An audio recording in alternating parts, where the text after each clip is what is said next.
move this just ever so slightly so that I can see? I can Absolutely. It's like when there's like a vase of flowers in the middle of a table. I hear you. You can't see the person. I hope Here. this isn't recording right now. I think it is, and if it is, it's great. Yeah, it is perfect. Yeah, that's good. Yeah, welcome to the Dog and Gus Show. Well, we kind of went off script there. That was pretty good. It's okay. It's all fun. Yeah. So what's going on today, Doc? Well, nothing. We just have another amazing guest in today that we're going to chat with for about an hour, hopefully. Yeah. Get to know her a little bit better and talk about her and her music. She seems very charming. She does. You know, we've been trying to have her on for a while. Yeah, but she's a busy lady. Yeah. Yeah.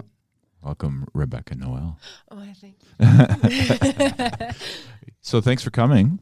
It's a pleasure to be here. Yeah, you had a little vacation that you were talking about. I just went gallivanting in Ohio, of all places. Oh, Rode some Ohio. roller coasters. Nice. Ohio's not that Yeah. bad. I love Ohio. Yeah, they've got the Rock and Roll Hall of Fame, so. Yeah. It was really beautiful. The drive was really beautiful because you go along Lake Ontario and then you go along. Yep. Wow, I can't think. Lake Erie, yeah. There you go. Yeah. It depends where you go into the States to go across, right? Did Yeah, you- well, if you go to Wherever. Cleveland, I think you have to, or Cleveland, I know I've gone to Cleveland a few times, but you have to go along Lake Erie. Yeah, go around. Yeah, Yep. apparently, it's funny though because the GPS was so confused. We had assessed the distance, like, when we decided to do the trip, and we're like, 9 hours, that's sweet. Mm-hmm. And then the night before, we checked it again, and it said 7 hours, and we were like, oh, cool, 9 hours was just traffic. Yeah. And then the day that we left, it said like 8 hours. And we're like, okay, traffic is building. And then we got to the border, and there was no traffic ever at any point during the whole thing, but it still took us 12 hours. Uh-huh. So I Wow. don't understand how that happened. Yeah. Google, man. We went through a time warp or something. Yeah, that's it. Well, there's no time change there, so No. Went through the space-time continuum. Yeah. That's what happened. So Rebecca is like, your voice is unbelievable, by the way. I listened to a bunch of your music, obviously leading up to our original time to see it, but then I listened to it again over the weekend, and just an incredible voice. I mean, it's I don't know how to explain it. How would you explain it, Doc? Really good. Why, thank you. Yeah, no, it's really It's impactful and like powerful, and I don't know, it just has a lot of gumption. I like it a lot. So you worked with the Peptides, the Commotions, the Stella Sonic. You've got your own. You actually produced and singer-songwriter in the electrical duo, the Stella Sonic. Yeah. Yes. Yeah, nice. Yes. How was that? Do you like producing? I love it, actually. I got a little bit of a taste of producing music when I did my first original album, Solstice, with Jason Jagnunis. Yeah, that's an awesome album. I love it. And then after that, I just had so much fun with that I just wanted to keep it going. So Nice. Yeah. It seems like it would be challenging, and I'm sure you like that stuff, right?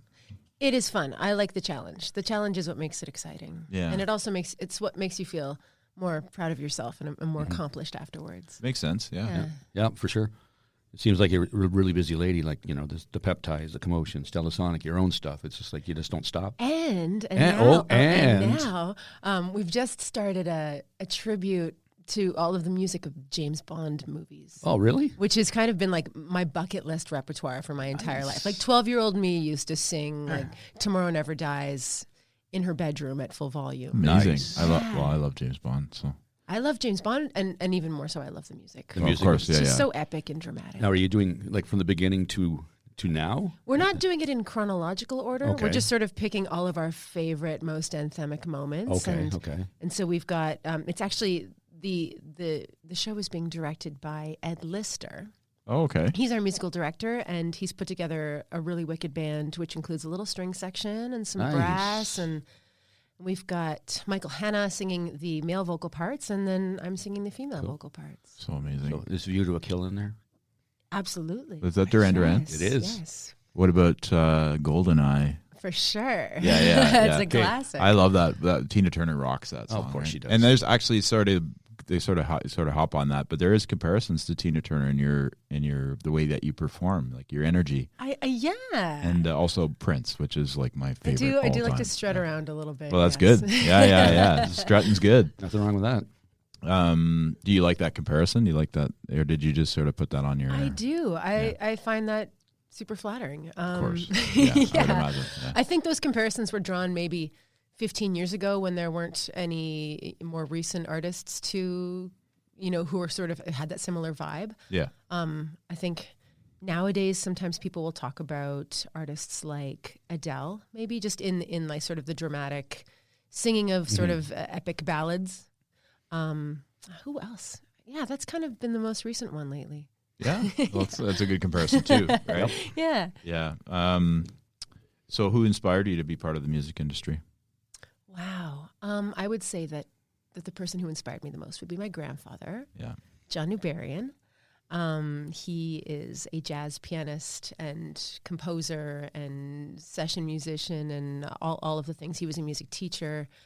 And that was his full-time career, like for my mom's entire life. And so she grew up with a full-time musical dad. So she knew that it was a thing that one can do, which was great when I announced that that's what I wanted to do with my life. So she wasn't so, oh my God, no. I mean, she was a little bit, oh my God, no, for sure. Okay. Like she was a little bit like, why don't you think about it for a couple of Honey. years and get back to me? Yeah, by a couple of years, I mean in your 40s. I will report back on my 46th birthday and let you know what I've decided. Yes, and how it's Exactly. I did it behind your back. Yeah. By the way, it's been going great for the last 20 years. Yeah, Thanks, I looked up actually John Newberian, and he's a legend, like a classic jazz. He is. legend. Yeah, he's certainly a legend in our house, right? For sure. And then sometimes, I'll be out in the most random of places, whether it's overseas or somewhere in the US, and someone will walk up and say, "Hey, I know John Newberian. I played with John Newberian," and I'm like, "Yeah, you did. That's so crazy." Amazing. Yeah. Small world. All right.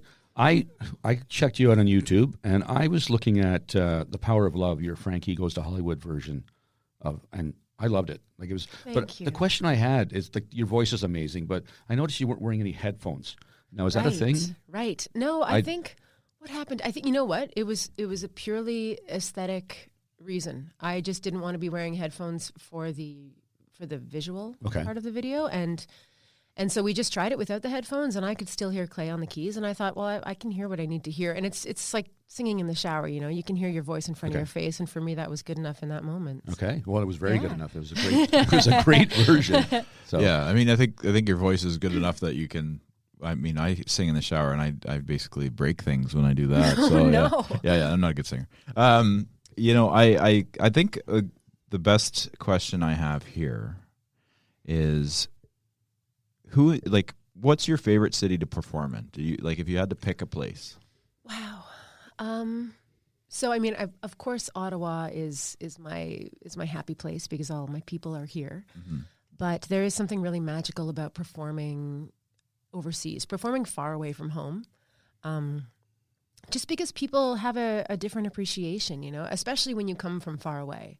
People are just a little bit more interested in what you're about. You're more exotic. You have that import appeal. And so all the times that I've ever played in Italy or in Spain actually was really great. We stayed at an Airbnb in Spain, and it was not a musical. The purpose of the trip was not musical. I was just there to drink wine and enjoy cheese and all the things. And the people who were running the Airbnb had, I guess, done a little bit of digging, and they were like, "You're a singer.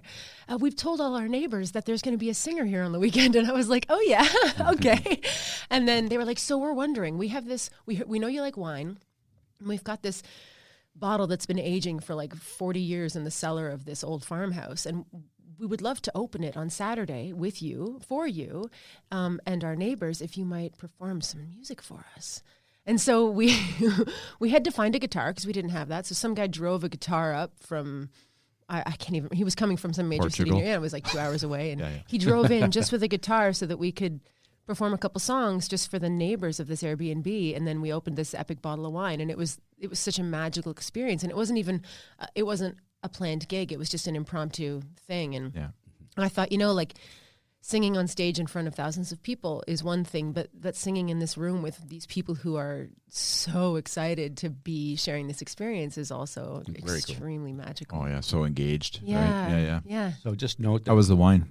It was, you know what? It was way too old. We should have opened that wine 20 years ago. Yeah, fair enough. We had to pour it through a sieve. Like there was all this sediment. Yeah, It's been tons bottled of for sediment. What's the line in cocktail? It's like it's been corked for 40 years. It's dead. Yeah. Open it. It was dead, but we drank it anyway because we were like, you got to be polite. Where are we? We have to do this. And it was funny that even the owners were like, this wine should have been opened a long time ago. And we're like, well, let's just pour it over some ice cream and see what happens. Yeah. So just noted that Rebecca Noelle will play for wine. Yes. Oh, yes. That's That's right. a true thing. Yeah. All you bookers out there, you don't have to give her money. Apparently she'll pay for a bottle of wine.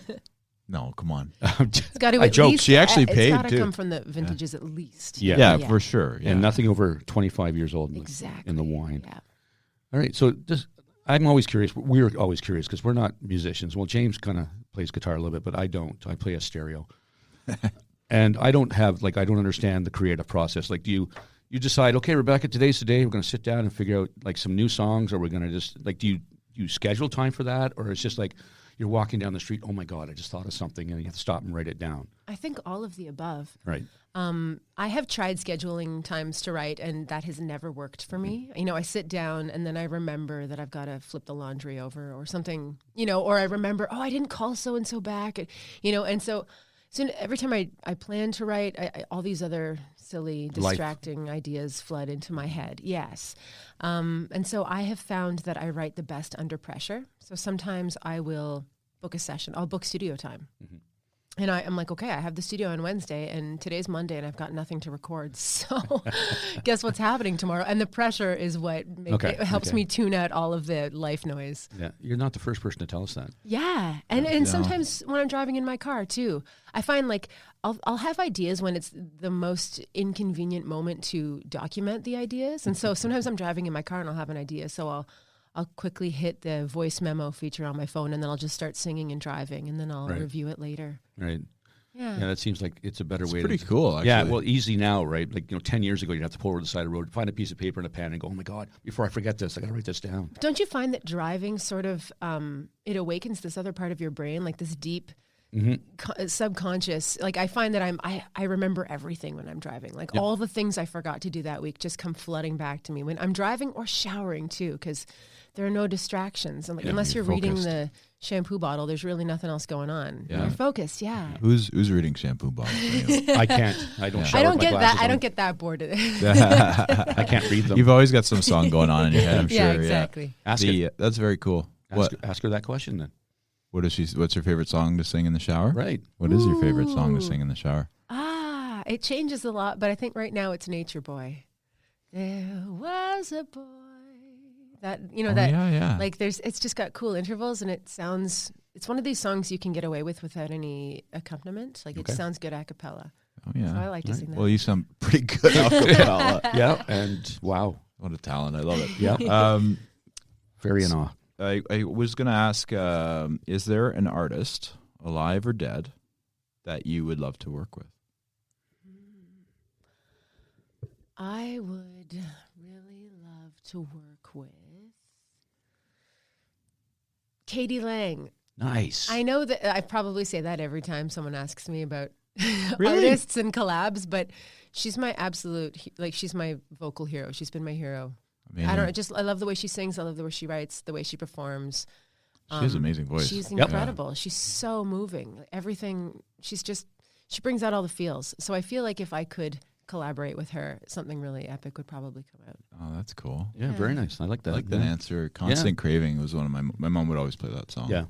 That album, I think. That album's a really good album. Yeah. She's been around forever, and she's awesome. Great Canadian. Another good Canadian artist. And that song, Constant Craving, every time I listen to it, I'll find a new layer of thing within it that I didn't notice before. I'm like, oh, this shaker's going every sixth bar, there's a little shaker in the distance. And I'm like, I had to listen to it 60 times before I heard that. And then it becomes the thing I'm obsessed with. Oh, cool. Yeah.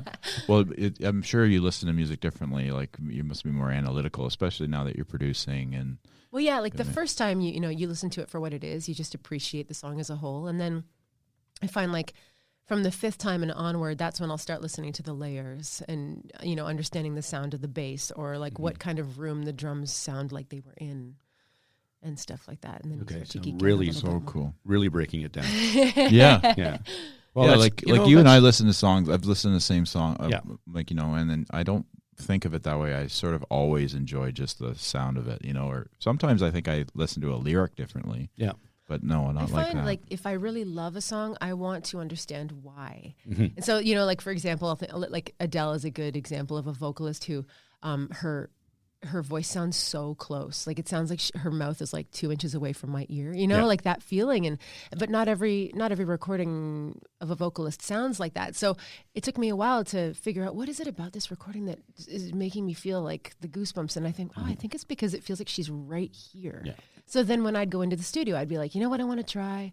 I want to try this thing where I go right here. Yeah. That's so cool. Well, it just makes it feel a little bit more intimate, right? 'Cause Definitely. You're the only person hearing this. It's like it's just for me. Yes. Does. Yes. She is mesmerizing, when you watch her sing. Even like I found when I watched her in that special, I mean, you also have very much all these characteristics as well. As well, but no, the like you're engaged, like you look at them and you can't look away. You know, it's that it factor that you have.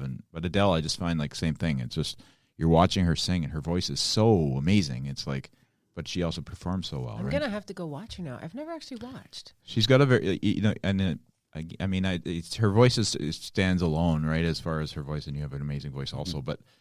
Just the if you watch her live, it's I don't know, just has that aura around her. It's like like Katie Lang. Yeah. No, I think all the amazing singers. Like I'm so enthralled with these things, but they have charismatude. Gus. Charismatude, That's a good word. That's our word. Patent pending. Yeah.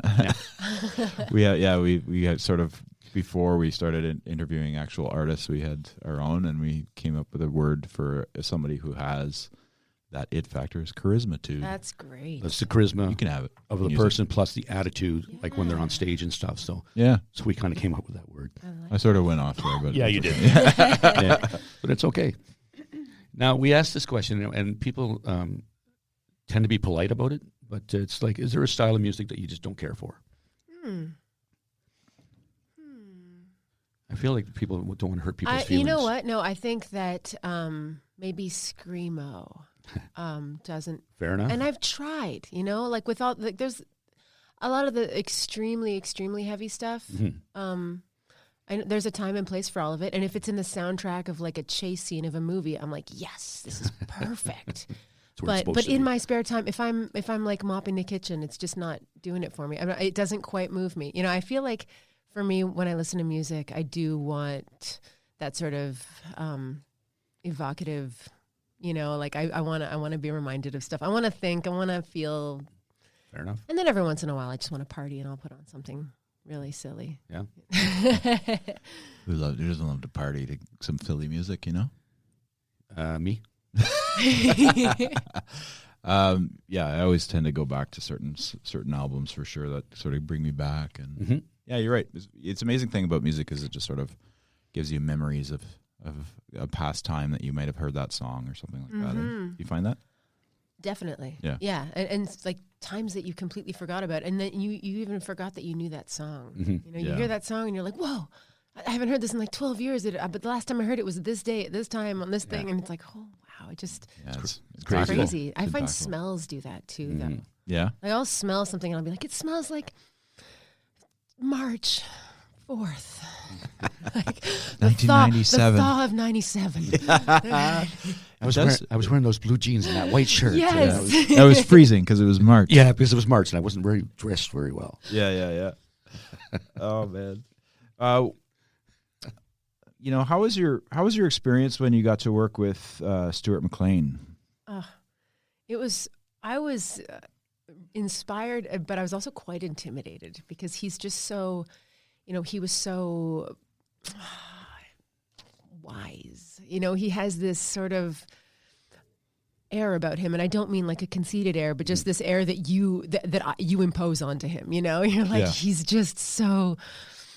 He's up there and I'm down here, and I found that when we were working together, I was very shy. There were things that I would probably have suggested to friends of mine, but then maybe held on to those suggestions with Stuart because I thought, maybe that's not a good suggestion. I don't know. I was sort of overthinking it a little bit. Yeah. But he was so kind, and by the end of our collaboration, I certainly realized that he was a person just like any other, and he was super gentle and encouraging and warm, and you couldn't ask a dumb question. He was He was very down to earth. I feel like he would have invited your questions. Like, Oh, for sure. Rebecca, what do you have to say? Tell Yeah, me. Let's yeah. talk about this. Do you feel okay about this? Let's, He was absolutely like that. And I think at the beginning I just was like just hiding in the corner, like letting everyone else do the talking because I was too, spellbound by him. I could see that. Yeah. He seems like he'd be a charming guy too. Yeah. Like, just He was, and he was just fun, and he was goofy, and he would say silly things just out of nowhere, and it was just like one-liners, and he was sharp. Yeah. Yes, for that's sure. cool. Well, he may have noticed the tension too, right? Like, she's Oh, standing for over, sure. Why is she standing over there in the corner? One I need to time- bring her over here with me. Yeah, we were rehearsing for our show at the Black Sheep, the Peptides. We did a show. So just to bring everyone up to speed, we wrote an album based on his book, The Revenge of the Vinyl Cafe, and we wrote a song for every story in the book. And then when we released that album, he came to the Black Sheep and he read some of the stories that had inspired some of these songs, and he sort of hosted the show for us. Cool. And we were rehearsing for the show in the basement of his producer, Jess Milton, and she was an awesome host because she just sort of let us have free run of the house. She was like, if you guys need to take a break, there's a pool in the back. Here's a charcuterie board that I put together. And we just had a party. And Nice. so that was really cool getting to know him. And I remember being in the back in the pool, and we're the Peptides, so we're a little bit loud and rambunctious, and people are splashing and people are throwing other people in the water. And, and he was just sort of waiting in the shallow end, just watching us with a grin on his face. And Just taking it all in. yeah. Well, it kind of sounds like that's the live shows of the Peptides too, because I watched a couple of their videos. They're amazing as well. Oh yeah. We Like just the are- energy yeah, and just high the fun that energy. you're having, right? Yes. Yeah. Yeah, we're a goofy bunch. We do a lot of choreo, a lot of harmony and choreography in our shows. And so we will have rehearsals that are like strictly a choreo rehearsal. And we'll go up to Dee Dee's bedroom because she has this wall, like an entire wall of mirrors. So it's sort of like a dance studio, Okay. but with a bed in the middle. So, sometimes people are thrown onto the bed or things happen, it's crazy. But for the most part, we're dancing in front of the mirror, but we're also just making lewd jokes and being very silly with each other. And that's all just part of the hang. And I think that is the reason that we are like 10 years and counting, or 12 years. I'm not even sure. It's been a long time, but Right. I think we'll go on forever because we're such good friends. Nice. Yeah. And you love making music together too, right? So- Yeah, we love making music, and then as soon as we're sick of making music together, we'll do something else, like You'll go on to throw someone in the pool. or you'll go on to one of your other bands that you're in. Yeah. Guys, I'm tired of you guys now. I'm going to go on to the commotions for a little bit. Yeah. See ya. Professional pillow fighting. Maybe. Oh, Yeah, that happens for yeah. sure. No doubt. That's an Olympic sport now. I figured if there was a bed in the middle there, and there's always a pillow fight. Oh, there's got to be. Too many. Yeah. There's got to be. And now a word from our sponsor. We are currently recording Dog and Gus in the podcast booth at Staples Studio, Ottawa, on 403 Bank Street, where they have everything to help your business work, learn, and grow. They are currently offering a clean and safe place to work with desks, offices, and drop-in memberships. More than a co-working space, Studio is a community to help you work, learn, and grow. For more information on pricing, please visit studio.stables.ca or contact the community manager at studio.ottawa@staples.ca. Hey, Doug, want some hot sauce for your tacos? You brought your own hot sauce? Damn right. Have you tried Gringo's Sizzling Nirvana? It'll change your life. Nice. Are there other types of sauces? Absolutely. There's different hot sauces for different palates, incredible barbecue sauces, red pepper jam, and salsa. All of them use fresh ingredients, and it can be delivered to your door. Hey, how do we get some? Go to www.gringosblazingsauces.com and order some. Gringo's Blazing Sauces. Bring the fire to your food. You took it out of the last one. I did. I know, we're just randomly talking now. Can you do your do thing again? Do do do do do. Do. Well done. A collaboration here in the Yeah, studio. I know. Wow. Nice. Yeah, I feel like a musician Record now. that. Yes. Yeah, we did. We've got it. We've got it. You did. So I know you say Ottawa's home, and that's great. But if you could live anywhere in the world, where would it be? Ooh.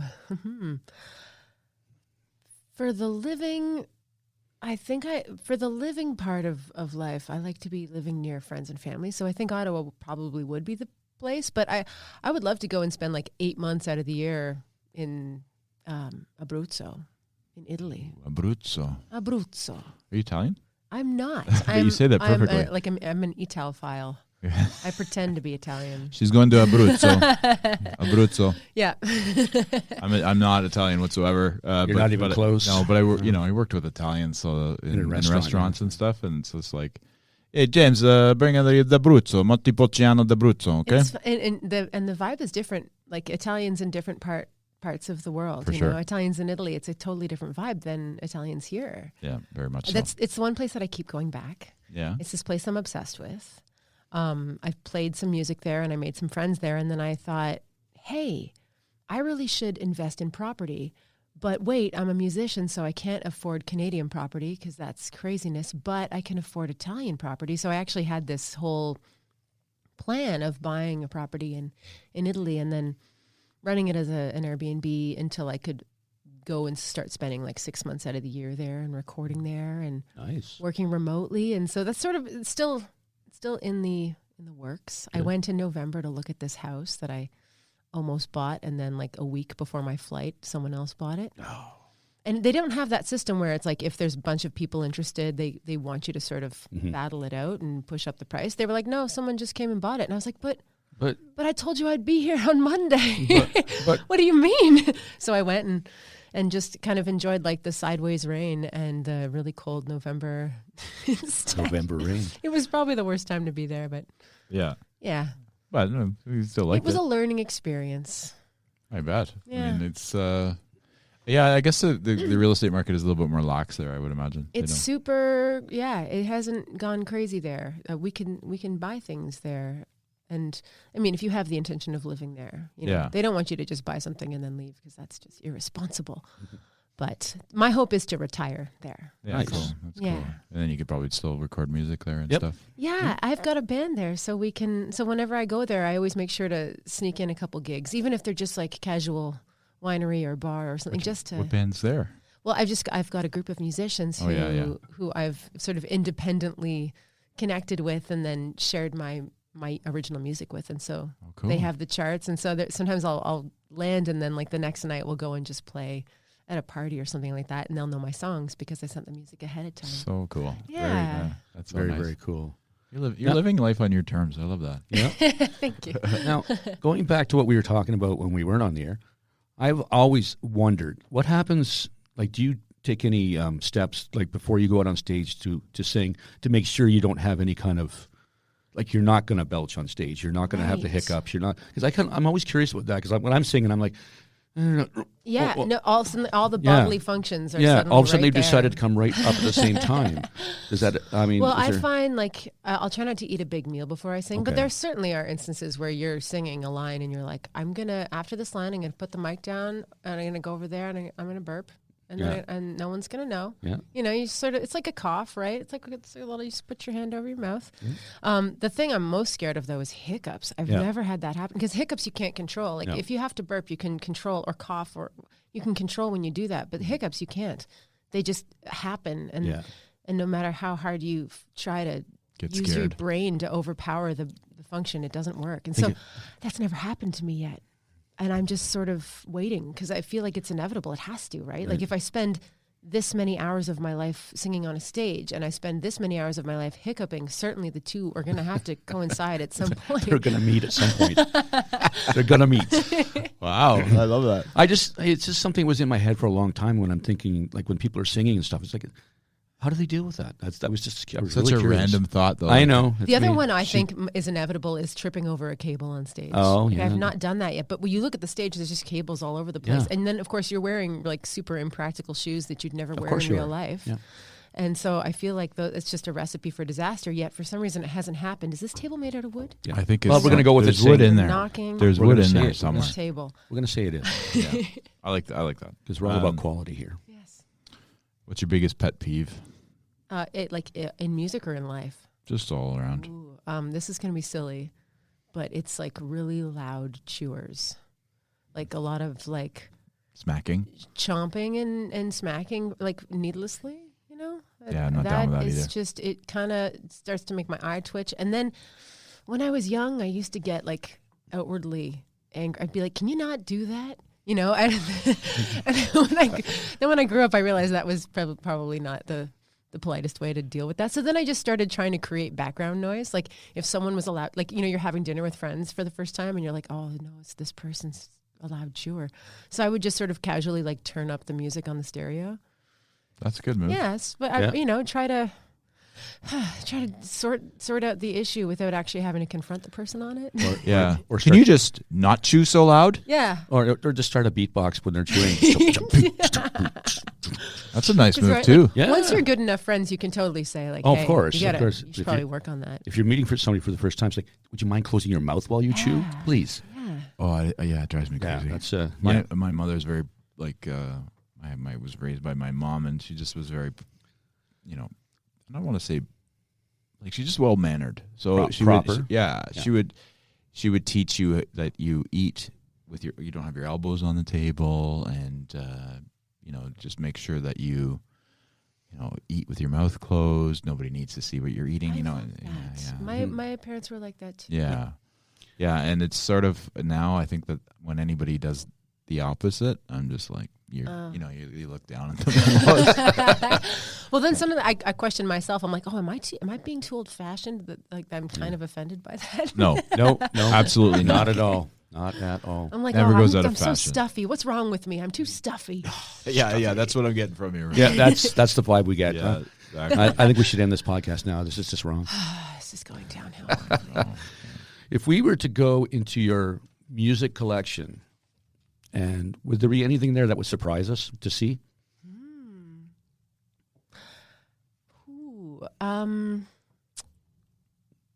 It really depends what kind of, you know, how you're gauging my musical. Right. Well, from what I've seen so far, it's like you've got your jazz component, you've got your electronic component you've got listening to here. So if we went into your music collection, would we find anything, like you said, the Screamo before, obviously we wouldn't find any of that. Probably not. But it's funny, I do tend to listen to music that doesn't really resemble what I perform or what I record. I do like to listen to a lot of sort of like Americana, like southerny, folky, you know, singer-songwritery stuff. Like maybe Emmylou Harris? Yes. Or like Lucinda Williams? Lucinda Williams. Mm-hmm. I like Ray LaMontagne, Tom Petty. Nice. But when I record, it's definitely in a different direction altogether. But it's funny because the people who I'm listening to, I listen to these records, like I'll listen to like, for example, Oh, When the Sun Turns Black, that album by Ray LaMontagne. Mm-hmm. And I was obsessed with that album because it's so moody and it's so like dark and brooding and mysterious and eerie, but beautiful. And like, it makes you just feel all the feelings. And I was like, I want to do an album like that. I want people to have an experience like that when they hear my music. But then I get into the studio and I end up like singing some really funky, poppy, happy song. And I'm like, why? So then I, go and start critically listening to that album and think like, well, what is it? What's happening here? And then I realized that album has like no drum kit. Mm-hmm. It's just all like, percussion. There's no real backbeat to any of those songs. And so then I thought, okay, that's what I'm going to do. Next album, no drum kit. Right. Maybe that's the solution. Yeah. I don't know. You're going to try. You're going to have fun, right? Yeah. No, cool. JJ would not be down with that. His drum. He loves his drum machines. Drum machines, yeah. He likes to. We record the whole thing without, and then like right before it goes to press, he'd just like throw a bunch of drums on there. Yeah, what do you mean? I didn't do anything. Wait, JJ. There was no drums when we did this. You don't remember that? What? No, you were I there. remember all of it. Yeah. Except that part. Yeah, like I find like the peptides really like. Oh, there's such fun music, man. I found the commotions the same way, like funky, and then your beautiful jazz. I will be promoting very promotions soulful stuff. I'll be promoting them in about a week or so when I get my toque. Oh, you ordered a beanie? I did. Oh, sweet. Mm-hmm. Yeah, I didn't even know we had merch. Yep. The other day we played Blues Fest. And By the way, someone was wearing a Commotion's new suit shirt, and I was like, "What? Why don't I own that? Why am I not? What the hell? Giving that to all my friends?" I know. We could have used one too. Actually, yeah. How was Blues Fest? Did you enjoy it? It was awesome. Yeah. It was You've really, played really it good. Before? Yeah. Yeah. This year I got to play 3 times, which was magical because I didn't even apply to play this year. Like usually you submit an application to play. And so you'll usually do that if you're planning a busy summer or if you're releasing some new music or if you're planning a tour. But this summer I bought a house and I was moving. So I was like, you know what? I think this summer is going to be minimal on the festival front. And then I ended up getting phone calls from friends and saying, "Hey, we're playing Blues Fest. Will you sing?" And I'm like, "Yeah, I'll be there." So I played it 3 times this year. What you were obviously with the Commotions when they were there, right? Yeah, with the Commotions, and so that was the performance that was the biggest workload for me because I front the band. But then I also performed with Sly High, which is one of Ed Lister's projects. It's a tribute to all the music of Sly Stone. Oh, really? And it's like an all-star cast. It's a killer band. So so that was fun. So that's more of a backing vocal role in that show. And then a friend of mine named Anders Jurup, who's originally from here, but he lives in Austin now. He's got a really wicked project that's kind of like gypsy jazz, Americana, a little bit of Southern. Well, he's in Austin, so the Southern creeps in naturally. Of course. And yeah, he's originally from Carp, and we've performed a lot together just over the course of my career. And he's been out of the country for a couple of years. But then when I saw his name on the Blues Fest lineup, I called him and I was like, "Whoa, you're going to Blues Fest? Can I play with you?" I just invited myself. I was like, "Do you need a backing vocalist? Do you need percussion? What do you need? Let me know." And so he had me on the gig. Cool. Nice. And that was really fun. We played the main stage at like 6 p.m. and it was a huge crowd. And it was really fun because he just arrived and we didn't get to rehearse or anything. So we just were sort of doing everything on the fly. And it was a heads up gig, as they call it. Right. It's like, don't get lost in your music because you're going to have to be looking for cues and things like that. And that, to me, those are the most fun. Yeah. Because you're on the seat of your pants and anything can go wrong. Well, you're a pressure girl, right? Like you like to be under the pressure. So I love it. Yeah. Yeah. That's cool. Maybe that's like your best work is done when you need to do it, right? I guess. Yeah, because you're alert. You're not on autopilot. You're like you're so present in those moments. So that's why I love that stuff. That's why I love going to jams too. You know, you have a key signature, and then everything else is just sort of up to fate. And you have to look at each other and trust that the meaningful look you give the piano player is going to translate into the message you were meaning to send. You know, it's like, are we ending here, or is this the beginning of the solo? We don't know. Yeah, that's what Jason said too, right? It's because it's kind of like you look over, you give him a little whatever, and it's like okay, I got exactly what you want to do. And I find like the more subtle the cue, usually the clearer the message. Like I find if someone turns around and like waves at me and like a wave, I'm like, are you telling me to like step out and take a solo? Or are you telling me to like we're going to stop on the downbeat? You know, because it's such a grandiose gesture that it could mean so many things. Like what clearly this person is cueing like a huge something very important, right? And I'm not but then sure sometimes they're like, "Oh, I was just cueing the chorus," or you know, which I guess that is also a very important cue, but I find that the more like minimalist and meaningful the look, the more clear the message is for some reason. I don't know. It's the musician's intuition. Right, gotcha. And now you said percussion. Do you play instruments? Yeah, I play. Well, so I started on the piano. That was what I grew up playing, and that's what I used to write all my songs. But I don't perform on the piano because I would prefer to have someone who's got like way more wicked chops. I'm like a chord plunker. Right, I'll plunk some chords out and show you how the song goes. But if I want someone to like rip a wicked solo, it's definitely not going to be me. Right. So I'll hire a piano player for that. And then I've recently been trying to get more comfortable on the guitar. You know, I've got like a repertoire of about 8 chords, which enables me to write, about 4 different songs until they start sounding the same. And then, and then I got to give the instrument to someone else. Okay, your turn. And then percussion is my most recent thing that I've added into my repertoire of instruments because it's something that you can do while you sing. And also, if someone hires me to sing harmonies on a gig, I like to be able to just offer that additional texture. Nice. Yeah. Yeah, so that's interesting. When you're at home, or like obviously you have a room full of instruments, and then does it just sort of come to you? You just sort of go to the instruments and start plucking away, as you mentioned. Usually, it'll be as a result of listening to something. If I was listening to a bunch of Jamiroquai and I was like, oh, the Fender Rhodes, that cool funky organ, then I'll go over to my keyboard and switch it onto organ mode and start trying to build off of that inspiration. So yeah, it definitely depends on what kind of musical mood I'm in. I'll never just go over to the piano without a plan in mind. Fair enough. Yeah. Okay. But you have it in your head, sort of that you'll Yeah, it usually happens like I'll be driving home from somewhere. Like if I'm coming home from an out-of-town gig and I've just listened to like 3 back-to-back Jamiroquai albums, then I will walk in the door and beeline it to my piano. Yeah. Yeah. I love Jamiroquai, man. Yeah, he does. Yeah, it's Yeah, it's a he actually with when we were talking to Mark Leo, he has a playlist. You're on it obviously, but this playlist he puts together tons of Jamiroquai and funky stuff. Yeah, the Spotify list, it's awesome. Yeah. I love the funky So stuff. good. I Yeah. find it's great for cleaning and driving and just general living. Having friends over, it's just the right tempo, the right mood. I find if I listen to like ballads while I'm cleaning, I end up just sitting on my bed crying. So, you gotta choose your music wisely. That's what ballads are for. Yeah. They're ballady. Yeah. Oh my God. I'm cleaning the toilet, and then all of a sudden you're just sitting on it. Yeah. My life has sucked. Yeah, exactly. No. I think I've Wait, so anesthetized. the Sly and the Family Stone stuff, like that's what you're. I was sorry to go back to that, but I was so interested to hear that.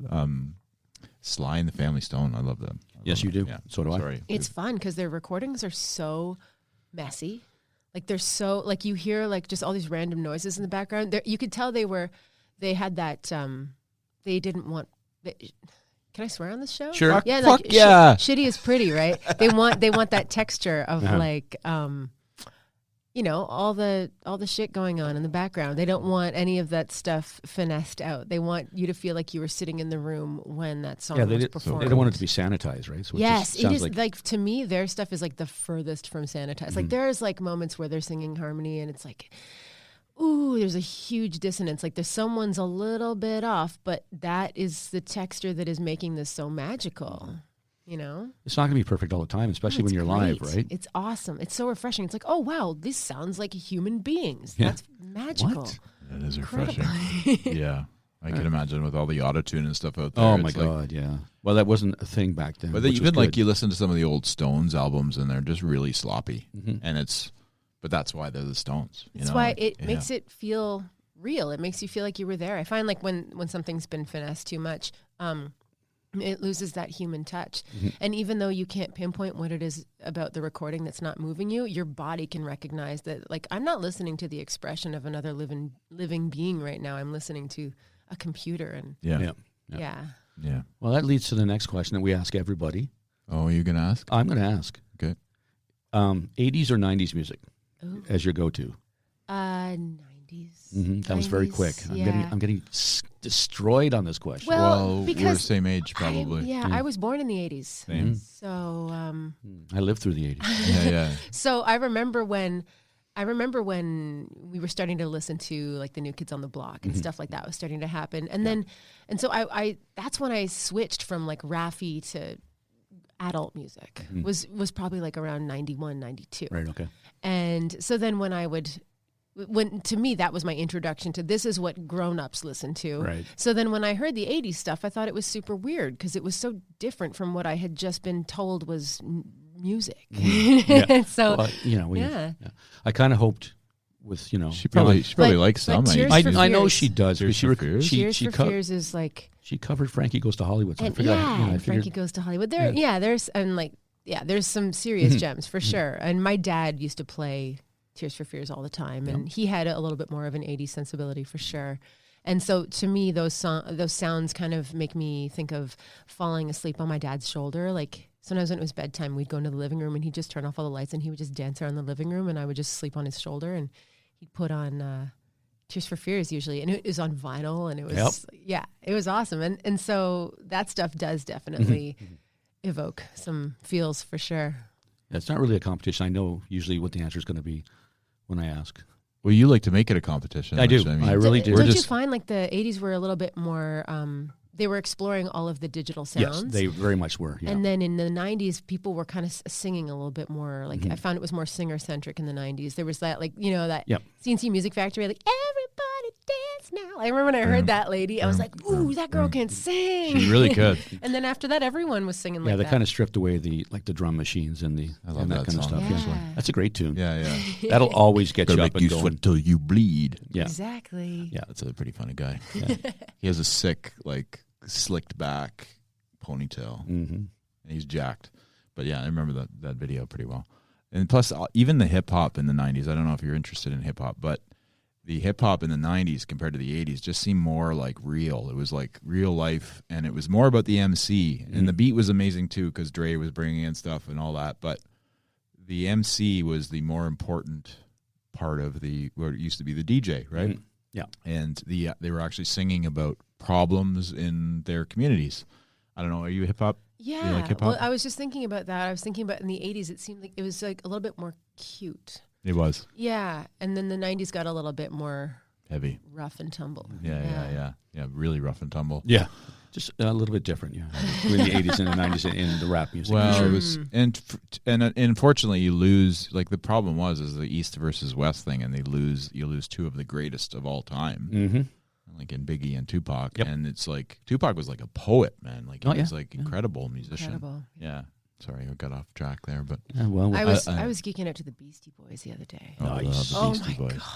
And I was talking to Dog about this, but he didn't realize that they were a real band. I didn't know. They're so they play all the musical instruments and everything. That is amazing. Like Sabotage, Yeah, like that, like yeah. that's them.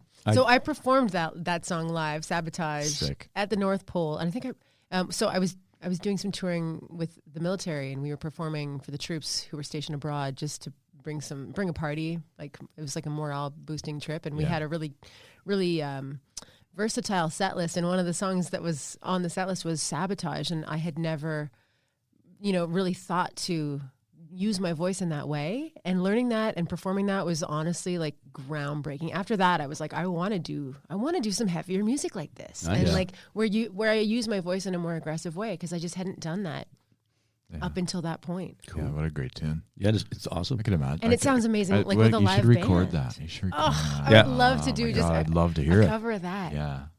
I want to hear the Emmylou Harris stuff. That's what I want to hear from her. You do like a Sabotage in like an Emmylou Harris style. Wow. That would be interesting. Whoa. That'd be. She just blew my fucking mind, man. I'm just trying to picture it. Yeah. Or even cooler, actually, the other way around, probably. Like a Emmylou Harris song, but in like a Beastie Boys delivery.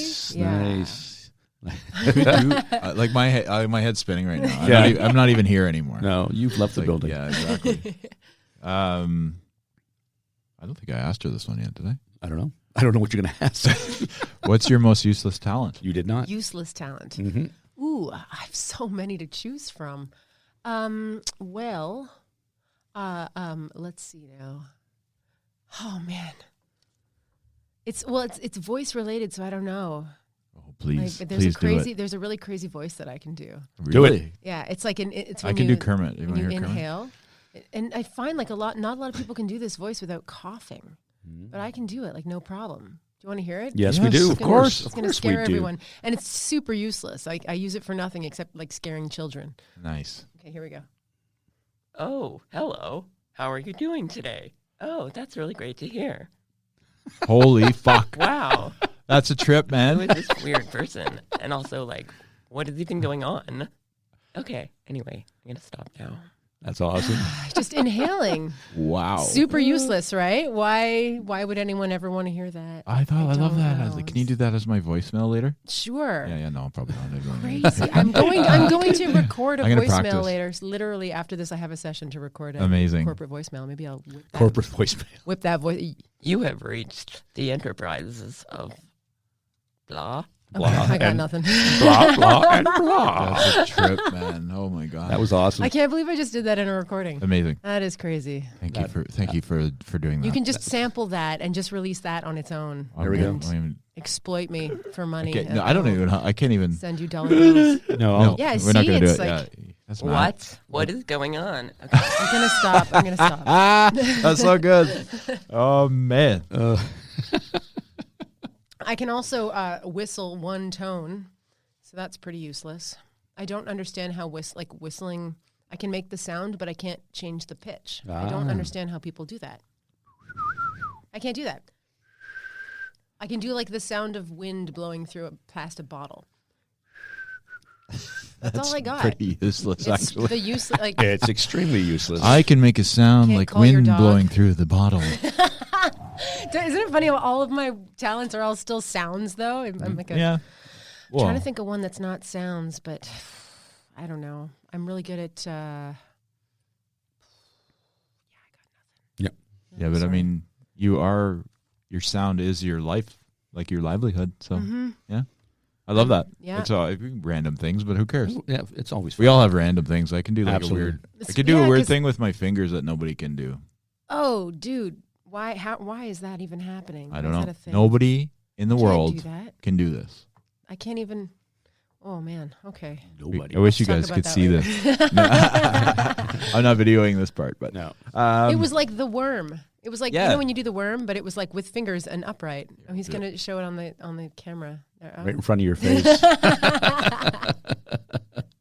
it's a trip. I'm good at cutting hair. So see, like my nice. random skills are not that useless. No, that's very useful. I like to cut hair. Yeah. Do you just do it randomly, like Yeah. at a party like or if I something? have friends that are like, oh, I've been meaning to get a haircut. I was like, let's go to the bathroom right now. I got you. I got a pair you. of scissors. Let's Yeah. go. Yeah, let's do it. You know, maybe you could do your beard. Nope. And men's haircuts especially because they're way harder. Ah, It's like your hair, dude. yeah. I got none to do. I can do that haircut for sure.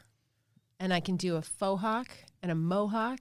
You got And I I got can lots do of a, I got lots do of a flow. really good You could do a definite mullet. You could a a definitely skullet. mullet. A You can do mullet. a mullet. A mullet. I can Party do in a the back. reverse mullet. A reverse mullet. So what's the biggest surprise you've had in the last few months, and why? Ooh, biggest surprise. Quelle surprise. Oui. Oh, tu es français. Oui, je parle français aussi. Oh oui, Noël. Yeah, it's funny. It has nothing to do with it. No way. Yeah, it was just because I was supposed to be born at Christmas time and then I wasn't. And so my mom was going to call me Noelle, but then she had to shift it to make it my middle name instead because I was 2 weeks late. Yeah. Anyway, sorry, what was the question again? Maybe the biggest surprise, the your biggest biggest surprise in the last few surprise. months, in the past few Ah, months. And why- maybe man. the biggest surprise was that you were late and your late name was supposed to be Noelle, but Yeah, it isn't. it was shocking. Yeah. The biggest surprise was that, well, I moved into a new house. Yeah. It wasn't so much a surprise. It surprised me because I moved into a new house, and the day that I got the key, I was all excited because I was like, I'm going to move into a house today.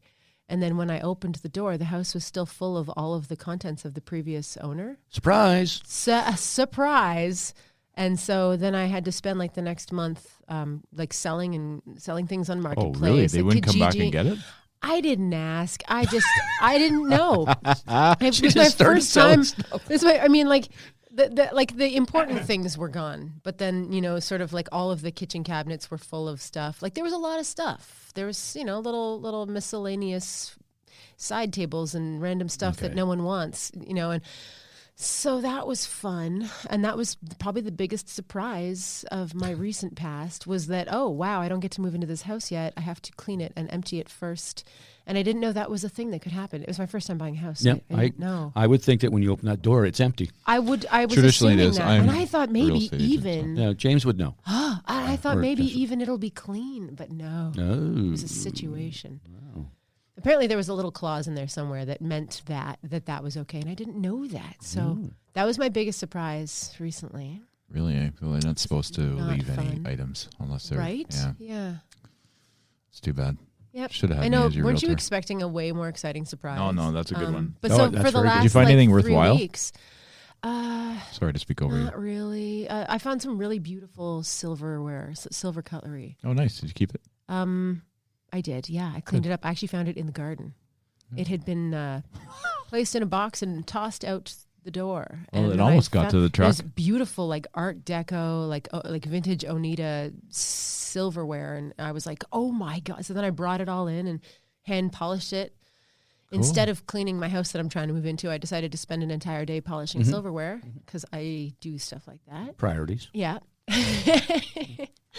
And so the last couple of weeks have just been me with like double face mask, with lots of elbow grease, vacuuming under fridges and things. Cleaning stuff. Yeah. Are you do you procrastinate at all? Yeah. Yeah. Not I'm to- like not to be procrastination plus pretty aggressive ADD equals me just doing a lot of silly things at any given time. Mhm. Like, here's the thing, I was supposed to clean 3 weeks ago, and today's the last possible day that I can clean it. So what am I going to do? Something else. Polish cutlery. Mm-hmm. Yeah. Makes sense to me. I mean, I like it. It seems normal to me. I'm similar. I'm ADHD and stuff. Not ADHD, sorry, OCD, and I'll start a project, and then my mind will start wandering. So maybe I do have ADHD, but then I'll be like, I gotta go do that in the garage. Yes. It's like, shit, I forgot about that. I was medicating for, like, I was doing the whole like Concerta methylphenidate, like it's like a strand of Ritalin to keep me on task. And then I actually stopped taking it like the day that I got possession of the house, which is hilarious. Yeah. So like had I gotten possession like a month earlier, it probably would have been clean by now. But I'm still just slowly. Yeah, but it's yours. It's yours. You can do whatever. Yeah, you can take your own pace. Exactly. Yeah. Yeah. That's awesome. Doesn't matter. I'm just couch surfing until then. People are like, why don't you just clean your house so that you can live there? And I'm like, yeah. It's my house, lay off. Great concept. You know what you just said there? And the perfect line is, it's my house. Exactly. Yeah. So I'm going to do what I'd like to do. Yes. Exactly. I feel like I was, the surprise has provided me with the excuse of taking a lot longer to move in. Yeah. I feel like it's a justifiable reason. I would have been moved in. You're going to make your own studio space. That's what I'm going to do. Yeah. I would have moved in if it was empty, but it's not. So I have all this other stuff to do first. Well, now she's just rationalizing with herself. Yeah. Right? So either way, nothing's getting done. Exactly. Yeah. Oh, stuff's getting done. I know. It's just like the silly things that don't matter that I'm just doing anyway. Like, you have the sickest silverware in town, though. I have beautiful silverware. I have got a bathroom that had like a clawfoot bathtub that I need to remove the clawfoot bathtub because I actually just want to make a brand new bathroom. Yeah. So I've got this beautiful clawfoot that I just decided I was going to clean it like inside. I'm going to scrub the bathtub that I'm not even keeping. And everyone's like, maybe you should scrub something that you are keeping. And I'm like, no, this bathtub is dirty. And that's that. So I'll be on the lawn scrubbing the bathtub if anyone needs me. And then maybe if someone takes the bathtub from the lawn, I'll be really happy about it. And I will not regret having spent 3 days scrubbing it. Did you get it out to the lawn? That's else. The hardest part. No, I haven't done that yet. It's still in the bathroom. Everything else is on the lawn except for that one piece. Fair but enough. Hopefully within the coming days, it'll be on the lawn. We're going to call her in a week and see. Yeah, exactly. Yeah, I'll Rebecca, text her. Where's that clawfoot bathtub of yours? Yeah. I'm very interested in the clawfoot. You guys can come over. You can eat sushi off of it. Yes. It's going to be so clean. And we'll use chopsticks, but she does have amazing silverware. Well, I would be using silverware because I can't really use chopsticks. well, that's a useless talent I have. Actually, it's pretty useful, I guess. You won't even believe me if I told you this, but I can tell you anyway. In the drawer of the kitchen were those chopsticks that are connected at the back, for people learning how to use them. So now you have zero excuses. Damn it. Yeah. Sorry. She wins, bud. She does. What do you got? You got anything else? No. I really love this conversation. Oh, this has been a lot of fun. Kind of threw us right off of our sheets. Oh, we're supposed to be talking about music, aren't we? No. What? Just you. Bathtubs, you. sushi. You. I mean, me mostly now. Yep. Like most as of late is mostly bathtubs and sushi. So yeah, but you know what? We have a sushi restaurant that follows us. So they're gonna probably love all this stuff. Oh yes. Maybe they could send us some, bro. Yeah. Hey, you can do like an Instagram story. Be like, about Rebecca it. needs sushi for her housewarming party, and that's right. 7 months from now. And that's right. Actually, make it 8. Yeah. Okay. Well, so people can find you online on your website, yeah? Mm-hmm. And, of course, all your music's available on all platforms. I would say the best place probably to find me, it would be like probably Instagram, because all of my projects are there's the Decades of Bond, Stella Sonic, Rebecca Noelle, the Commotions, the Peptides. Mm-hmm. They're all up there. Whereas like my website is...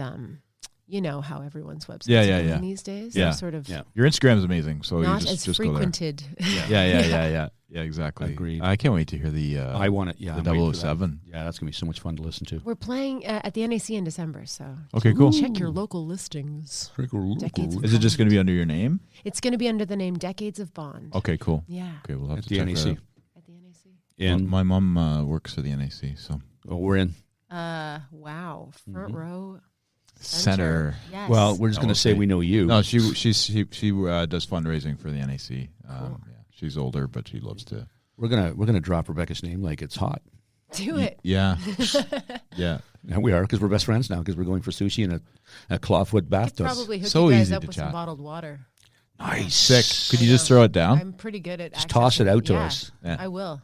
There we go. Silverware. It's going to be room temperature, but I will hook you up. Yeah, And a fair Commotions T-shirt, Yes. which you don't have, but we'll have. But I'm going to have one soon. Yeah. enough. Yeah. I think you should. Put a You may want to fuss about ask somebody that. about that. Yeah, I am. I'm going to ask for 7 of them, one for every day of the week. Nice. Sick. Different colors, too. Yes. Thank you so much for being here. Yeah, this has been a lot of Thanks fun. for having me. Yeah, so fun. I appreciate your time and look forward to listening to all of your music. Thank you. Thank Especially the Bond stuff. We're very excited about that. I'm gonna drive around town and try and find the front lawn full of stuff. Do it. It's a bathtub full of cutlery. Thanks, Rebecca. Thank you.